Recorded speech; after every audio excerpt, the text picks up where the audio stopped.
I'm joined by Robert Greenhill, Managing Director and Chief Business Officer at the World Economic Forum, to discuss the Global Risk Report. Robert, what's special about this, the 6th edition? Well, the most important finding is the world's not prepared to deal with new shocks.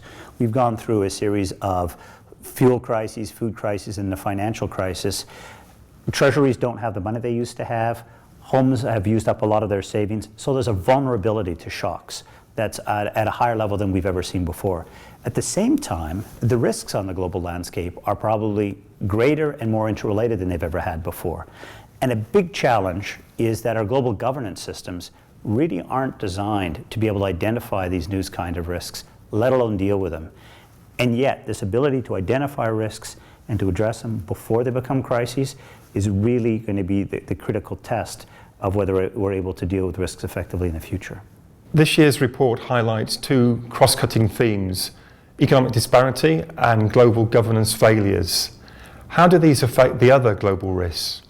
They're important because they actually have an effect on how the world will deal with any other risk, whether it has to do with food security or whether it has to do with pandemics or financial shocks to the system.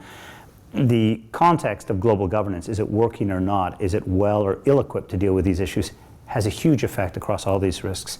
Similarly, the whole issue of economic disparity and growing social tensions has a huge impact in terms of a society's cohesion and an ability to come together to deal with these major shocks. So because they're both important in and of themselves, and because they have such an effect on every other risk we deal with, this is why we saw them as cross-cutting issues in this year's report.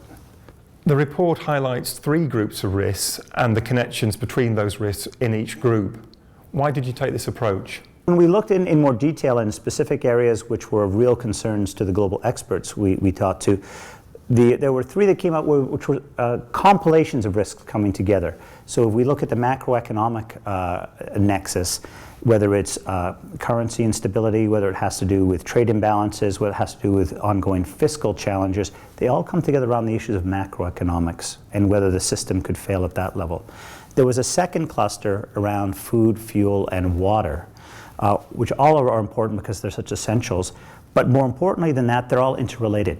So fuel prices can actually affect food prices because of the cost of fertilizer going up or the cost of fuel that you use to run water pumps for irrigation coming up as well. So these are highly interrelated and so very important and very challenging right now. And then thirdly, this whole issue of criminality, issues of corruption, particularly in weak or fragile states, illegal trade, and also the possible interface of those with terrorist or other illegal activities. Again, it's a cluster where these issues are important in of themselves, but the way in which they feed on one another makes them even more dangerous. And in several parts of the world, this nexus was seen as particularly important. So these are nexus risks, and they're particularly challenging for decision makers because you can't just look at one or another angle of them. You have to look at them as a cluster to address them properly. How's the forum itself actually tackling these risks? Well, we've done a couple of things. First of all, we brought together global experts around each of these areas, what we've called global agenda councils. And what it really means for each of these key issues, we have 15 or 20 of the world experts coming together.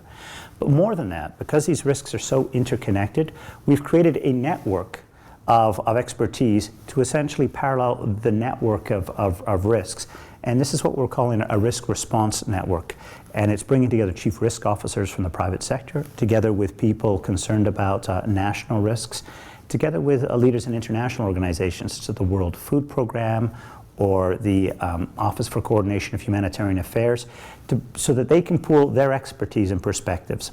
The goal of this risk response network is for us to be able to identify risks at a global level more quickly and also bring together the actors to hopefully address or rectify some of these risks before they become crises in the future.